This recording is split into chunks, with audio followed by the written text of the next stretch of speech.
There we go. Hey guys, how's it going? It's EvilEd123 here with a new video. First off, I want to apologize that I haven't been uploading as frequently as I would have liked to. I haven't been making as many videos. Lately, it's kind of hard for me to find the inspiration to make a video. Sometimes you'll see a quick little video that I make with Sadie doing her crazy little stuff, her being a crazy little pupper. Right now she's napping.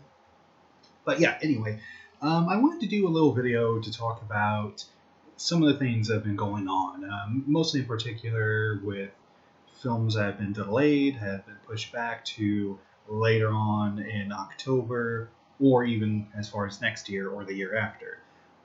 This is a thing that happens, they have to think about safety, they have to think about, money, like in particular with Halloween Kills.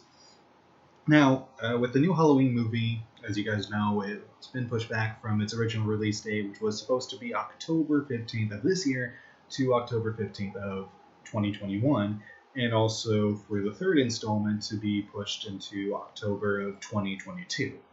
Now, I believe Universal and Blumhouse looked at this from the money-making standpoint, since Halloween, the 2018 movie, was such a big seller. It was a big moneymaker.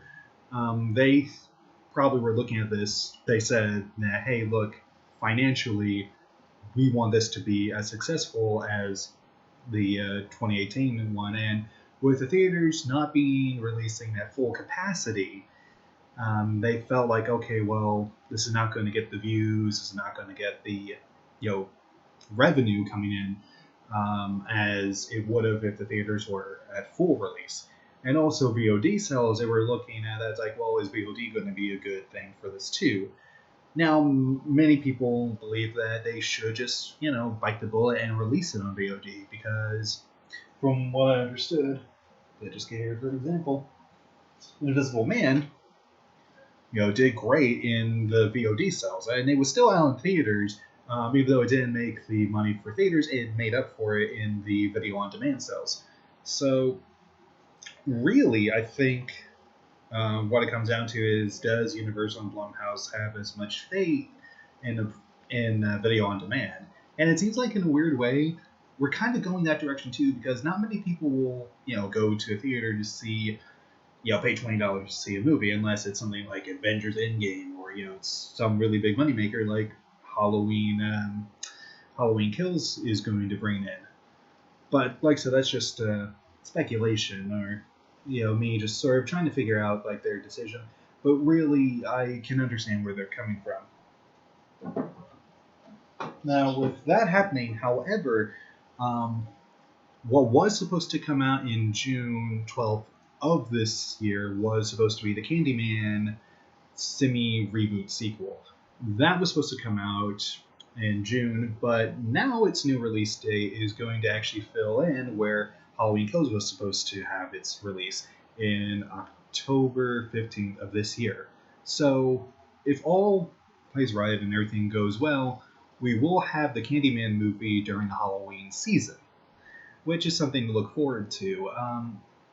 Now, I'm not sure if they're going to, do the thing where they're going to release it, like, with the whole theaters now full mass and also release on VOD.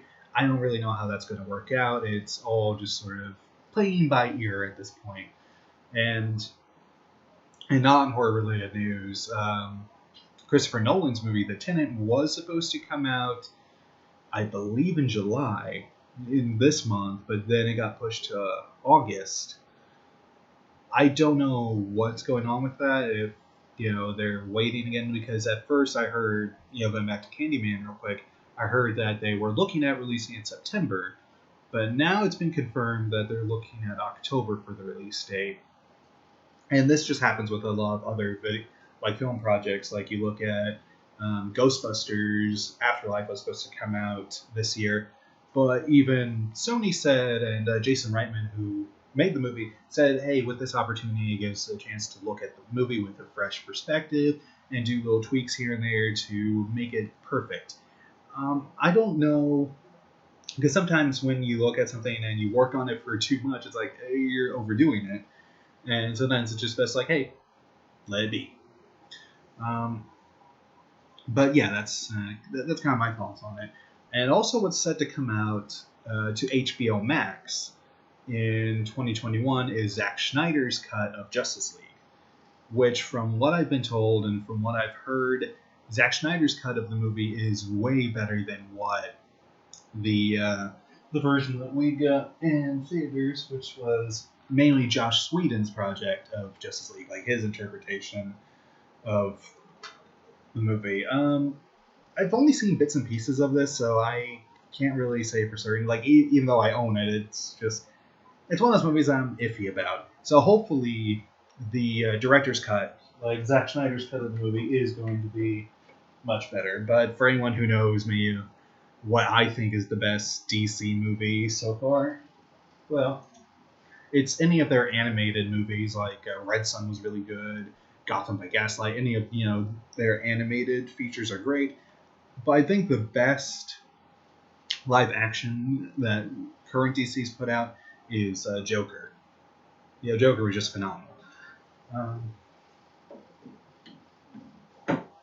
And DC's TV shows like Doom Patrol is a lot of fun. Swamp Thing was great. And I heard Stargirl is really good. I heard Stargirl is really fun. I haven't seen it yet. I know it's part of first season was part of DC Universe's lineup, but now season 2's been renewed for CW. But yeah, no, I just wanted to talk about films that were coming up or films that have been delayed and just my thoughts on it. I think with Candyman in particular, I think October is a good release date for the movie with everything that's been going on and with such a big name. Like Candyman to me is, even though he's not as iconic as like some of the other horror icons like Michael Myers or Jason Voorhees or even Pinhead, he's still part, or even Freddy Krueger, he's still part of like that big, a collection of horror villains. I always felt like he deserved more, recognition than what he had, but I think this would be a good time to release, especially for an October release of the movie. And from everything that I've seen of it, from the trailer, from little interviews, from what I heard of what Jordan Peele said about the project, I'm really looking forward to Candyman. I think that's going to be good. And in Halloween Kills news, even though they released the bad news of like, hey, we're going to be pushing this project back till 2021, they did release a small teaser of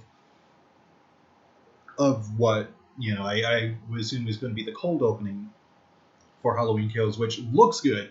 For those of you who haven't seen it, just check it out. Just type in, I think, Halloween Kills teaser, and you'll find it. It's only 30 seconds long, but it's a nice little, like a little sample of what to expect. And I like the idea that they're going, not to give too much away, but it seems like they're pulling, a Halloween 2, the original Halloween 2, picking up exactly where the last movie left off. Which I always like when films do that, because it feels like it's continuing a story, that it's like almost nonstop.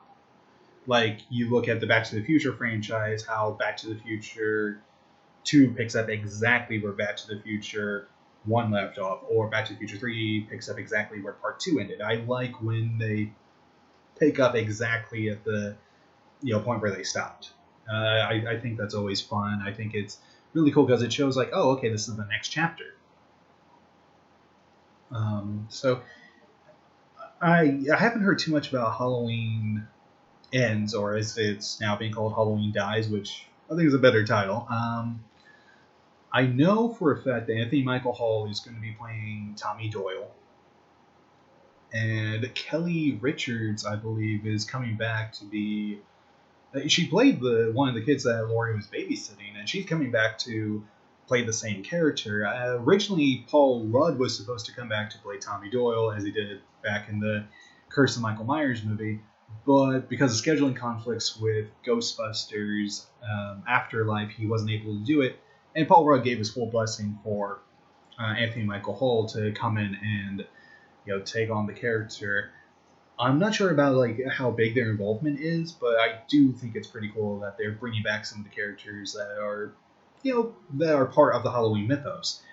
And from what I heard and from what I read, David Gordon Green and Danny McBride said that their whole story arc is just these three movies. Like they said, after this trilogy's done, they're done with the series. They feel like, okay, we're telling a complete story here, and then whatever Universal wants to do or whoever wants to pick up the rights from then on, it's up to them where to take the film series. But as far as they're concerned, what their story is, they're telling it with these three movies, which I think is a smart choice.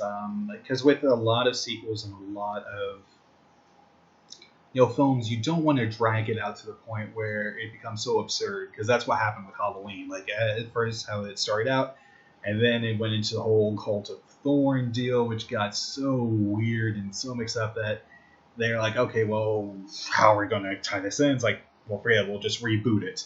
So that's what they did with Halloween H2O, ignoring the events of 4 through 6, and just be like, okay, part 2 is within continuity.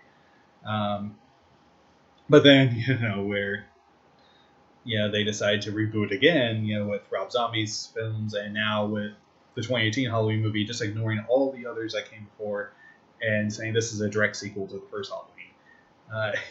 I always think it's crazy where that happens. Like, I really think with Halloween, I as much as I love the series, I think ending it on this trilogy is where the series should end, just in general. I feel like they breathe new life into this. You're going to have, this trilogy, and I feel like it's a solid way to end the series. I know a lot of people want to see Michael Myers continue on, but I'm just kind of want to feel like a trilogy would be good enough. As much as I do enjoy the sequels, even the bad ones, I still feel like, this, like with John Carpenter, he said he was done after the first Halloween, and but anyway, I'm just rambling now, so this has become a ramble video. That's probably what I'll tell this, rambling about such and such. But anyway, till then, this is the Blood 123, and I'll catch you guys later.